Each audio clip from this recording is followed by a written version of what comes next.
Hello and welcome to my science tutorials. In today's video, we want to look at resistor, capacitor, inductor in series AC circuit, or what we simply call RLC series AC circuit. Now before we begin, if you're new to my science tutorial, kindly consider subscribing and turning on that notification button so that you do not miss any of our latest tutorials on biology, chemistry, mathematics, and physics. So without further ado, let's begin today's video. So we want to look at what is an RLC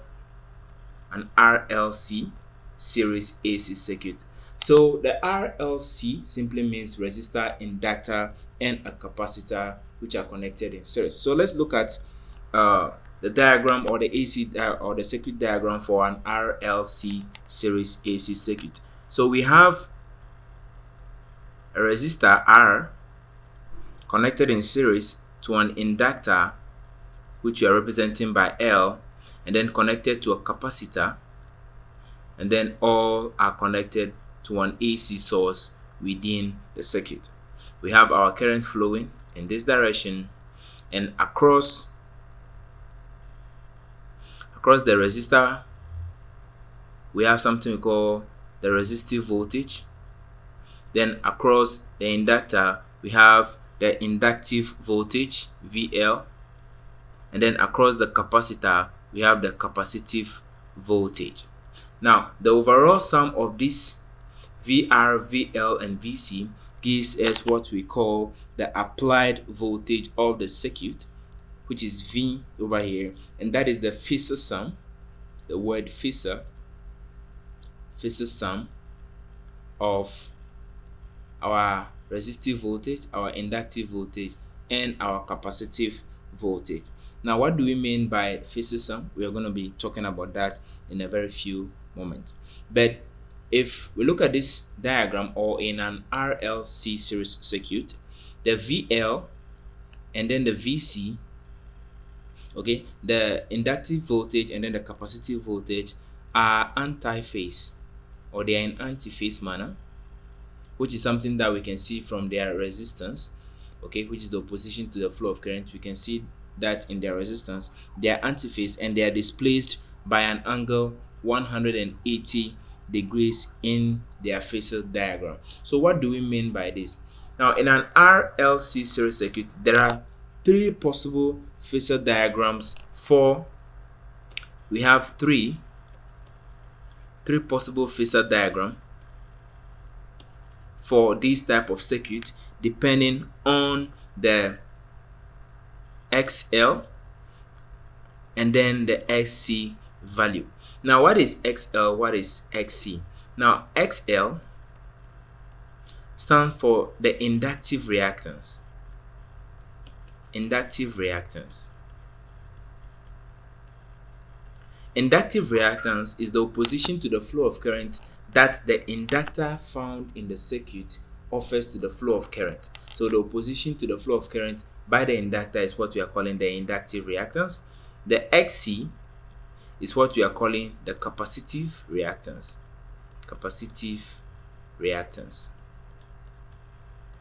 And as usual, the opposition to the flow of current by the resistor is what we are calling the resistance, which is still R. So this is just our resistance. Now I'm saying that because VL and VC are antiphase, the phasor diagram that we will have, there are three, depending on either the value of this guy or this guy. So let's look at case 1. So we want to look at the first case when the inductive reactance is greater than the capacitive reactance. But for those of you who don't know, for inductive reactance it is given mathematically as 2 pi FL, where F is the frequency in the circuit, and the L is the inductance of the inductor that we have over here in the diagram. And then for the capacitive reactance it is 1 over 2 pi FC, where F is the frequency and C is the capacitance of the capacitor that we have over here. Now you can see that the formula is, even this one is straight or is linear, this one is anti or inversely proportional. So you can see the reason why we are saying they are anti-phase in the first case. So in the case where the inductive reactance is greater than the capacitive reactance, what is the phasor diagram for this particular case? So the phasor diagram, we have a straight line. Sorry about my crooked line. Then we have our current in this direction. Now, because our resistance does not play a role in determining where the how the phasor diagram looks, it also lies in the direction of the current. So we have our VR over here, our VR, which is equal to IR by Ohm's law. And then at the top over here, we have our VL, which is our inductive voltage, which is equal to the current multiplied by the the inductive reactance. And then we have our VC over here, which is equal to current multiplied by the capacitive reactance. Now, because our XL is greater than XC, it means that the resultant of this particular guys VL and VC, because this VL is greater than VC, okay, so we'll have the resultant somewhere lying in the positive Y direction. So this guy over here will be the difference between our VL minus VC. This is their resultant. This is the lane or the resultant. This is where it's going to lie in this case, in this particular case. So if we stretch this guy along this guy across with the resistive voltage that we have over here, we're going to have our resultant voltage in this direction. So this is our V, which is the resultant voltage or the applied voltage that we have over here, which is equal to current multiplied by impedance in this way. And then the angle over here is what we are calling our phase angle in this particular case. So this is going to be our phasor diagram. Our phasor diagram for this particular case. Now, what can we obtain from this phasor diagram that we just drew? Now, if you can see, we can see some triangle over here. So let me redraw that. So we can see a triangle that looks like this. Then we have an angle over here. Now we have here VL minus VC, okay, which is the height over here, which is the same thing that's going to be over here. So here, the end over here, I'm going to have VL minus VC. Then at the top over here, which is the resultant, I'm just going to have my V, okay, which is the resultant. And then over here on the bottom, I'm going to have VR over here. Now, what if I want to get this is what we call the voltage diagram. So one of the things we can get is the voltage diagram. Now, from the voltage diagram, if we want to find the V over here, we use Pythagoras theorem, which means V squared over here will be equal to VR squared plus into bracket VL minus VC squared. Okay, this is how it's going to be. So it means our voltage or applied voltage will be equal to the root of VR squared plus into bracket VL minus VC squared. So this is the first thing we're going to get from this particular phasor diagram. So it means that in case we have the resistive voltage, the inductive voltage, and then the capacitive voltage, we can get or we can calculate the applied voltage of the circuit by using this particular formula. That is the first thing we can obtain from this triangle that we have. Now, the second thing we can obtain is the impedance, which is what we call, the opposition to the flow of current of the entire circuit in this particular case. So let's look at that one. Now, because the circuit is in series, the same current flows through them.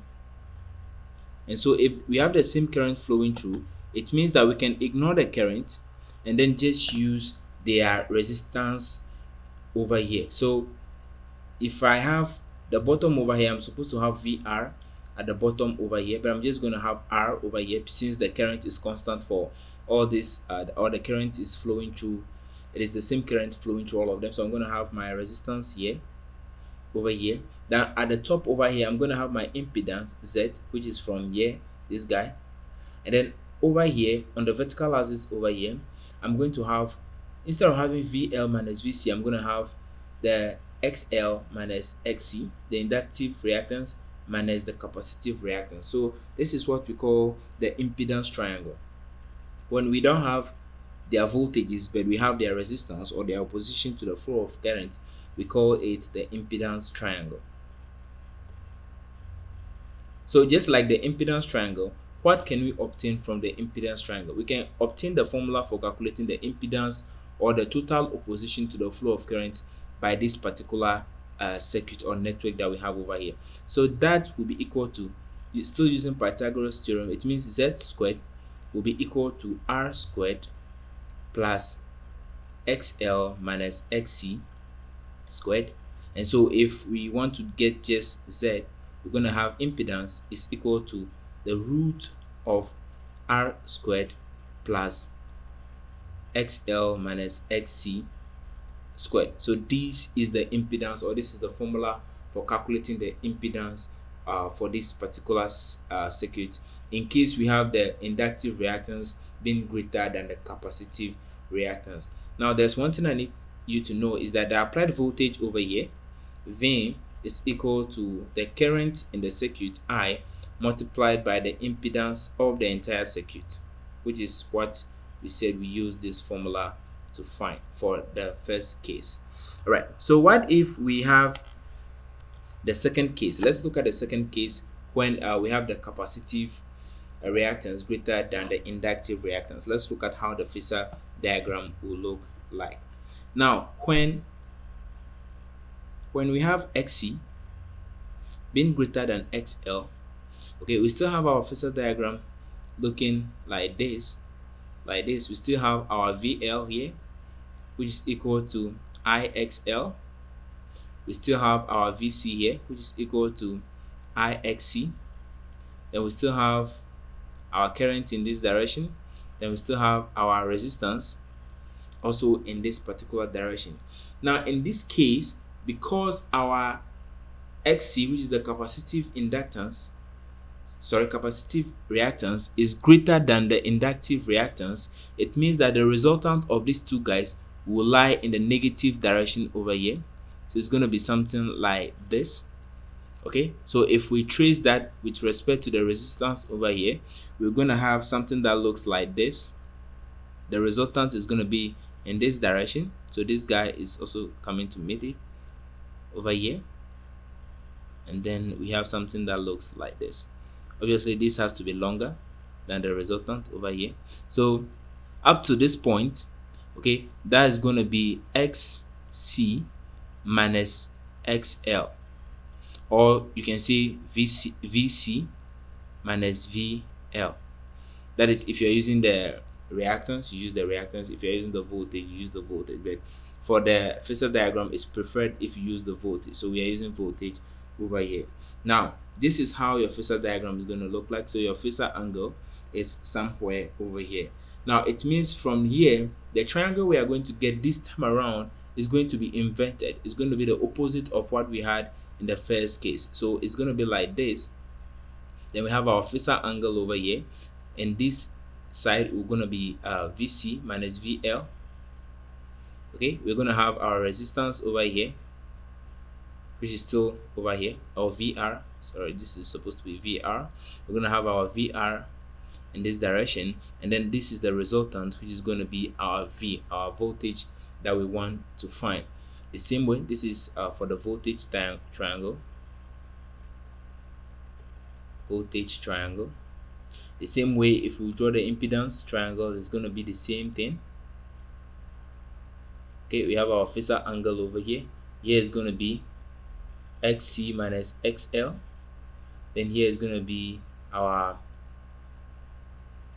just the resistance, and here is going to be our impedance over here. So this is going to be our impedance triangle.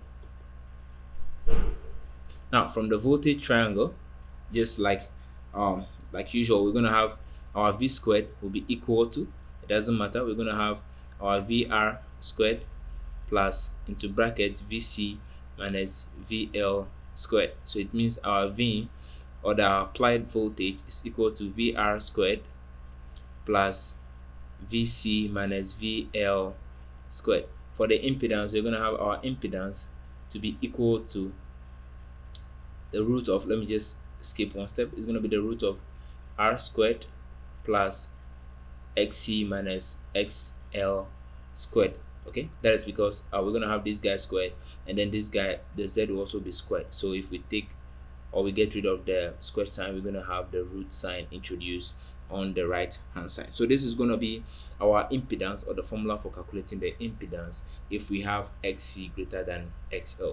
Now if you compare this to the first one that we had, which was equal to the root of R squared plus XL minus XC squared, this is for the first case, case 1, you realize that whether you have the inductive reactance first or the capacitive reactance first, because we are going to square the answer, it doesn't really matter which of the case it is, you're still going to get your answer. Your impedance is going to be the same for these particular two formulas, this guy and this guy, because we are having subtraction here and we are squaring it. So whether you subtract any of them first and you have a negative or a positive answer, you're still going to get your impedance right. But if the question demands that you draw the phasor diagram and you don't know which of these guys is greater than the other, whether the XC is greater than XL, you are not able to distinguish whether this particular triangle will lie in the negative direction or will lie in the positive, or at the top over here, as we saw in this case. You don't know whether it's going to be like this or it's going to be like this. So you need to know which of these guys is greater, so that in case you've been asked to find or to draw the phasor diagram, you can be able to draw it easily. Now the third case, okay, case 3 is when we have our XC being equal to XL. Okay, when we have that particular case, it means that our phasor diagram is going to look something like this. We have our VL over here, we have our VC over here, then we have our current here, we have our VR lying in this particular direction. Now because this guy is equal to this guy, it means the resultant, which is V, will also lie in this particular direction. So our applied voltage will lie in the direction of VR. So our VR, okay, or the resistive voltage, will be equal to the voltage of the entire particular circuit. So if you look at what we have in the first case, if you look at this entire circuit, if this guy, the XL over here, is equal to the XC over here, it means that the voltage across the resistor is considered as the entire voltage for the entire circuit. That is what we are going to have. So with this explanation, we can go ahead and look at some questions on this particular diagram. Now before I go, I need to tell you how to find the phasor angle. That is very, very important. So how do you find the phasor angle? Now in the first case, let me go up. In the first case, for this particular guy, you want to find the phasor angle is going to be tan. The phasor angle is equal to, now this is tan, means TOA, TOA, opposite and adjacent. So this is our opposite. Our opposite is going to be XL minus XC over our adjacent is the bottom over here, so it's going to be R. So if you take the tan inverse of this particular ratio, you get the phasor angle over here. Now for the second case, which is this case, our phasor angle, still over here using the impedance triangle, is going to be tan the phasor angle to be equal to this guy. Okay, so we're going to have XC minus XL all over R. So this is the formula. Now you realize that because for finding the phasor angle, this is not squared, it is very important to know the order in which we have the XC or the XL. So whether the XC is greater or the XL is greater is very, very important, because that might give you positive or negative answer, and that might affect your phase angle. So it's very, very important to know whether your capacitive reactance or your inductive reactance is bigger than the other. So with that basic explanation, let's have a look at an example to further understand how to apply these formulas in solving a practical example.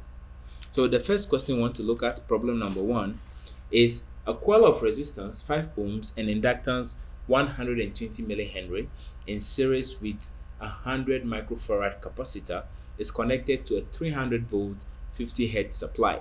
We are to calculate A, the current flowing through the entire circuit, B, the phase difference between the voltage, the supply voltage, and the current, okay, the phase difference between them, or the phasor angle. Then C, you look at the voltage across the coil, and then the D, you look at the voltage across the capacitor. So this is a very good example which will enable us to apply all that we've all the explanation that I've given earlier on. It will really let us apply all those things. So let's look at solution. So the first thing we want to do is to draw the circuit diagram for this particular problem so that we know our left from our right. So how is the circuit diagram going to look like? So we said we have a coil of resistance and inductance. So we have a coil, but it has resistance and an inductor. So we're going to draw something like this. So we have our resistor over here. So R is equal to 5 ohms. And then we have an inductance,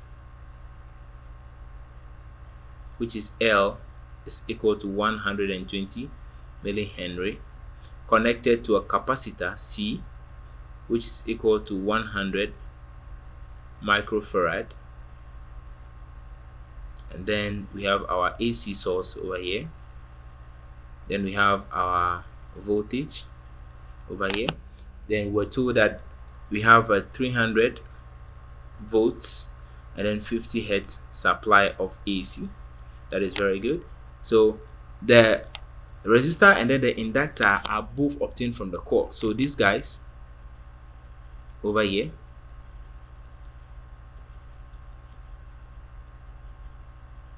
these two guys, the voltage across them is what we are going to be calling V coil. So this is V coil, that is the voltage across the coil. And then from here to here, sorry, let me clean this guy. Okay, so the voltage across the capacitor is still our capacitive voltage. So this is how the circuit diagram is going to look for this particular problem. Then again, note that the coil or the V coil has the resistance and then the inductor in it as one. Now the first aspect of the question is demanding that we find the current flowing through this particular circuit. Now to find the current, we know that from Ohm's law, voltage is equal to current multiplied by the resistance in the particular circuit. So in this case, it's going to be our impedance. Okay, so we have our voltage, we don't know the current, and then we can find the impedance. So what we need to do, the first thing we need to do in this case is to find the impedance. So the impedance will be equal to the root of, we saw earlier that is going to be root of R squared plus, depending on whether XC or XL is greater, that will tell us what the formula is going to be from here. So let's go ahead and calculate our capacitive reactance, which is XC, and then our inductive reactance, which is XL, to find which of them will give us will be bigger than the other. So our capacitive reactance is 1 over 2 pi FC, 2 pi FC. So it is equal to 1 over 2 pi.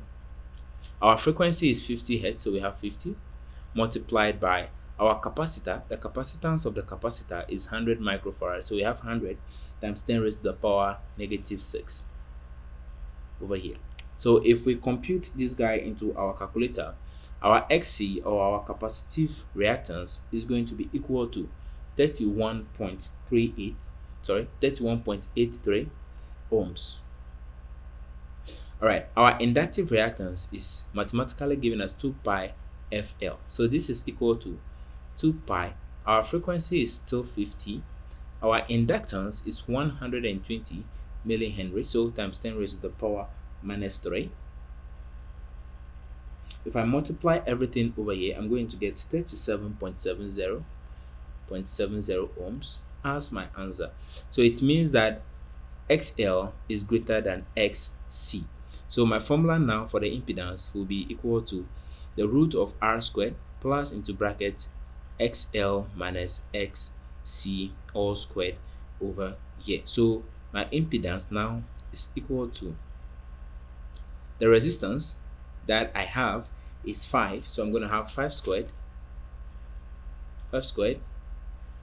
plus the capacitive reactance minus the inductive reactance. So it's going to be 37.70 minus 31.83 all squared.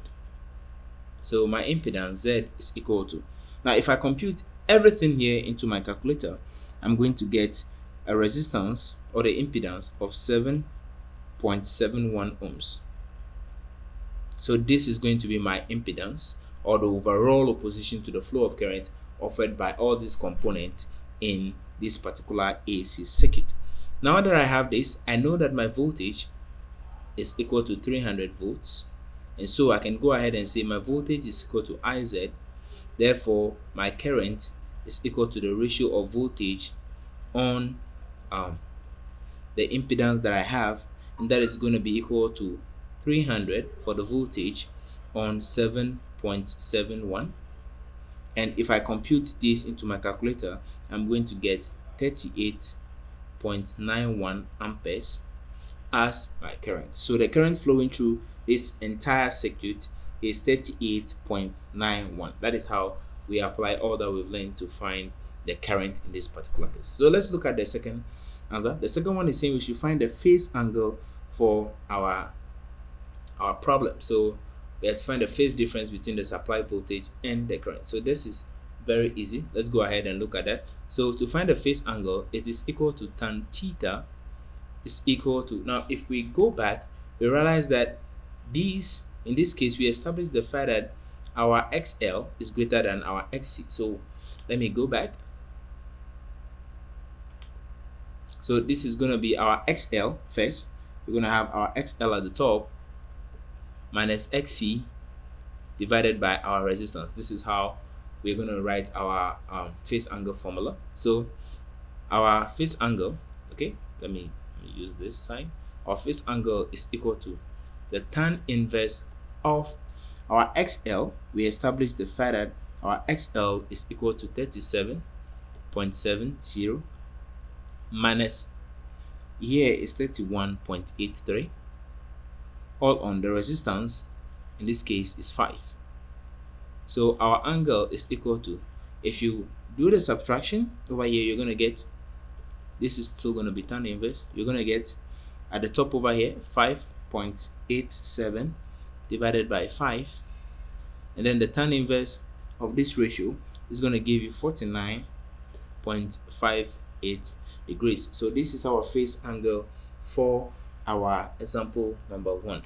Now the C aspect of the question is saying we should find the voltage across the core, and then the voltage across the capacitor. The voltage across the core and then the voltage across the capacitor. Now if you look at this variable, we realize that the coil alone has the resistance and then the inductor all embedded in one. So we need to find the overall resistance to the flow of current in that particular coil.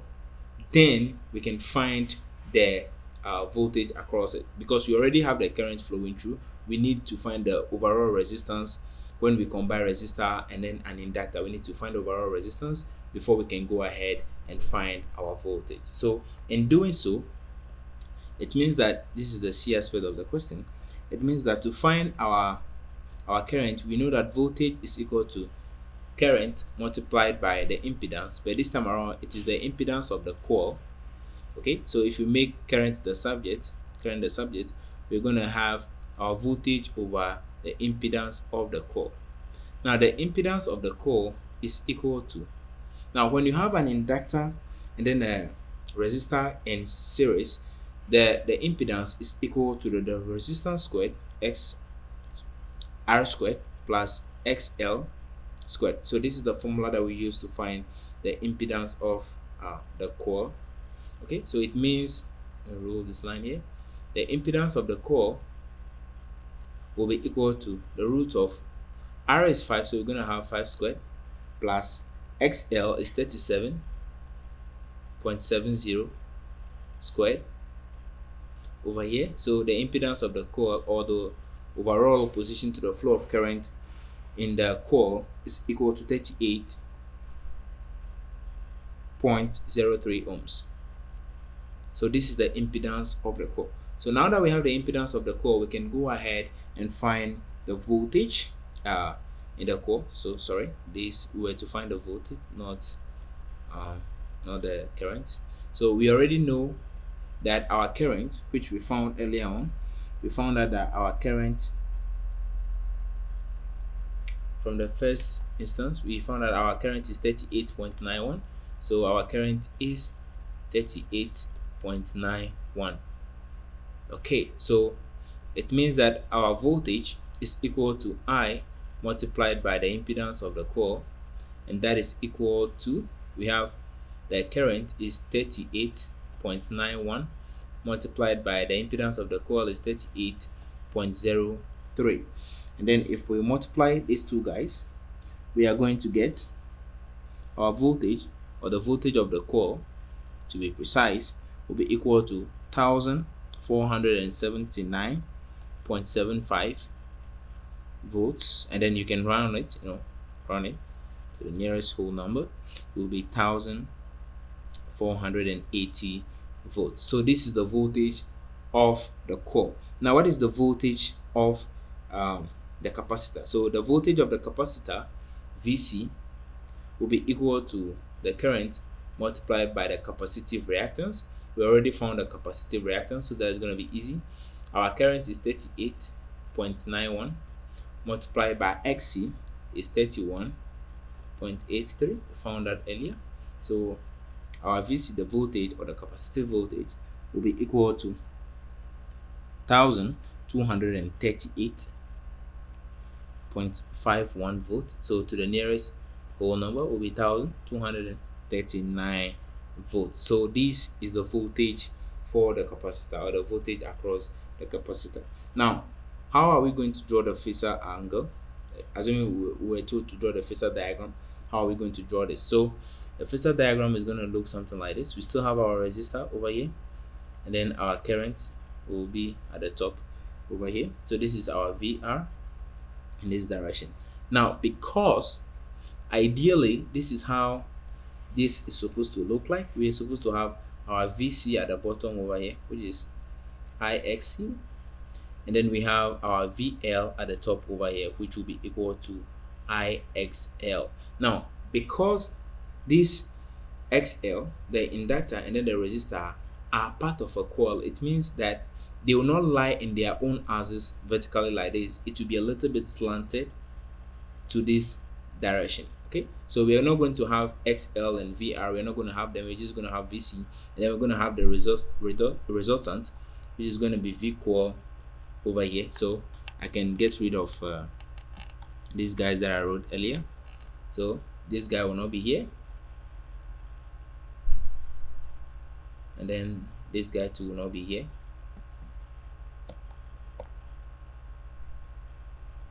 Okay, so we can draw this guy back in a straight line.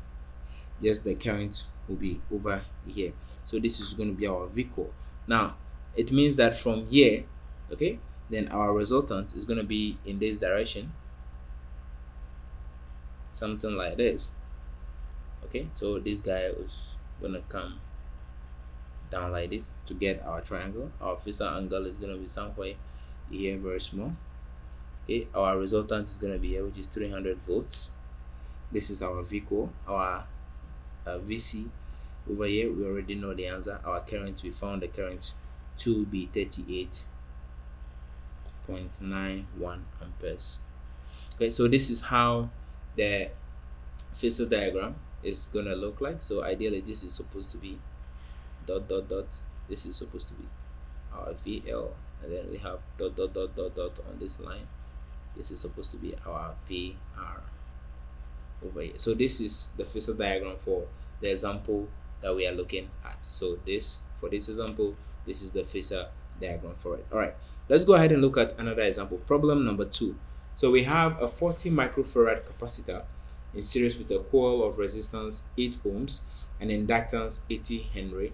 Is connected to a 200 volt supply and then 100 hertz frequency. We have to calculate the circuit impedance, the current flowing, the phase angle, and then the voltage across the coil, as well as the voltage across the capacitor. Just a similar question to the first one that we did. So let's go ahead and look at that. So solution. Now, unlike in the first example, over here we have 40 micro Henry capacitor, microfarad capacitor. So we have a capacitor over here connected in series with a coil that has a resistor. So we have our resistor, and then we have our inductance somewhere here connected in series to an AC source. Okay, so our capacitor C is 40 microfarad, our resistor is 8 ohms, and then our inductance L is equal to 80 microhenry. So 80 microhenry. We are saying our inductor and then the resistor form the coil. So we have these guys, okay, as the coil. So the voltage across these guys will be V coil, and then the voltage across this guy will be VC, or the voltage across the capacitor over here. And then we have 200 volts, and then we have 100 hertz supply. Okay, so the first thing we need to do, okay, our current is in this direction. The first thing we're told to find is the circuit impedance. Very, very important, circuit impedance. So as usual, we need to find our XL and XC to know which is greater, to know how we are going to write our the impedance of the impedance formula. So XL is equal to 2 pi FL, that is equal to 2 pi 100 for the frequency, multiplied by the inductance, which is equal to 80 times 10 raised to the power minus 3. So we have 80 times 10 raised to the power minus 3.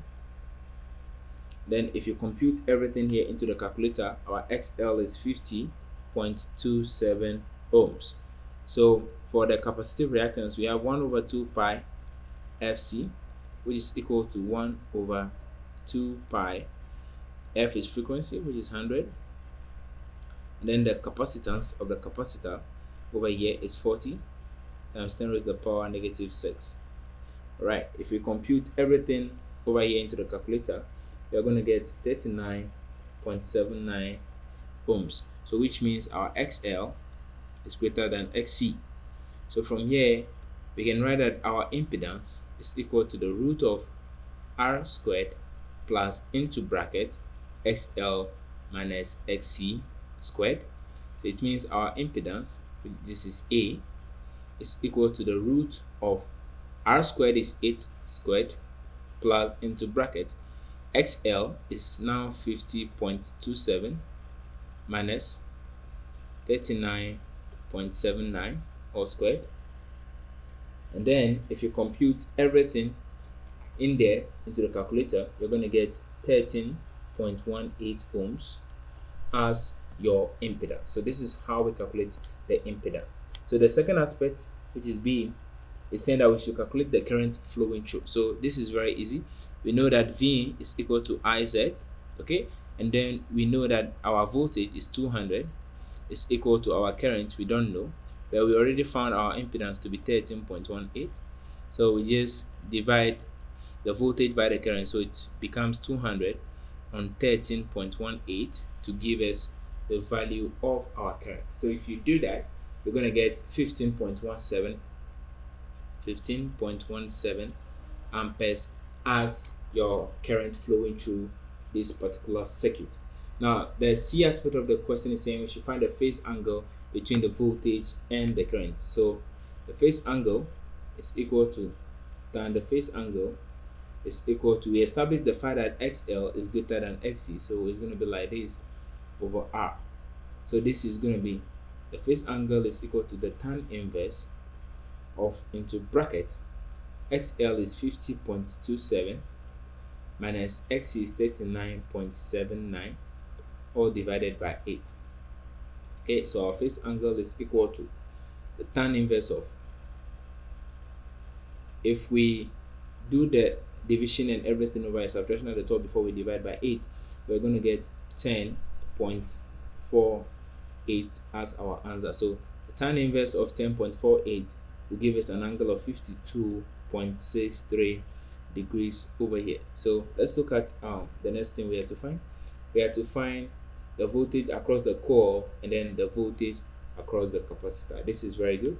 The first thing we need to do, this is the voltage across the coil, V coil, will be equal to the current multiplied by the impedance of the coil. Now we know that the coil is made up of the resistor and then the inductor, so it means the Z coil, the impedance of the coil, will be equal to the root of the resistance squared plus the inductive reactance squared. So this will be equal to, the resistance is 8, so it's going to be 8 squared, plus the inductive reactance is 50.27, so 50.27 squared. So if we compute everything here into the calculator, we are going to get, for the Z of the core, Z core, we're going to get 50.90 ohms as the overall position offered by the core. So from there, we can go ahead and find the voltage of the core. So V core is equal to our current. We found our current earlier to be 15.17, so we multiplied that by 50.90, which we obtain as Z coil over here. So our V coil is going to be 772.153 volts, which is basically equal to the nearest whole number, 772 volts as the voltage across the coil. Now from there, let's go ahead and answer the final question, which is asking that we find the voltage across the capacitor. So very good. This is E. Voltage across the capacitor is the current multiplied by the capacitive reactance. We already know our current to be 15.17, that we multiplied by our capacitive reactance, which we found in the previous example, XC, to be 39.79, so we multiply it by that, so we have 39.79 over here. So if you multiply everything, we are going to get 604 approximately volts as the voltage of our as the voltage across the capacitor. So thank you so much for watching. I hope this video was helpful, and now you are able to when you see an inductor, capacitor, and a resistor connected in series in an AC circuit, you are able to decipher your way and find the impedance of all the components, and use that together with the voltage to find the current and find the voltage across any of the components that you might see in the circuit. So thank you once again for watching, and I will see you in the next video. Bye bye.